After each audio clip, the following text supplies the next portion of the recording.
Hello guys, ഇന്ന് നമ്മളുടെ 4 മണിക്കത്തെ ഭക്ഷണമാണ്. മോള് കഴിച്ചുകൊണ്ടിരിക്കുകയാണ്. അവൾക്ക് ആ പപ്പടം ഭയങ്കര ഇഷ്ടപ്പെട്ടു. അവൾ അതിൽ നിന്ന് ഒരെണ്ണം എടുത്ത് 2 പല്ലുണ്ട്, അങ്ങനെ കറമ്പി കഴിച്ചുകൊണ്ടിരിക്കുകയാണ്.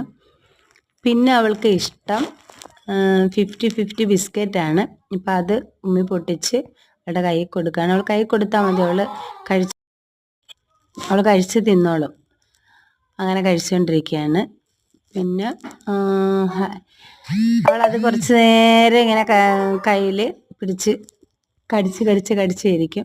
ചായ കുടിക്കത്തില്ല, അതുകൊണ്ട് ചായയൊന്നും കൊടുക്കുന്നില്ല. അവൾ കുടിക്കാറുമില്ല ചായ. പിന്നെ പാല് അങ്ങനെയുള്ള ഒന്നും അവൾ കഴിക്കാറില്ല. അവൾ വെള്ളം കുടിക്കും. വെള്ളം കൊടുത്തപ്പോൾ വേണ്ടാന്ന് പറഞ്ഞു. അപ്പം അങ്ങനെ കഴിച്ചു. അപ്പം നിങ്ങൾക്ക് എന്തായിരുന്നു ചായക്ക് കടി?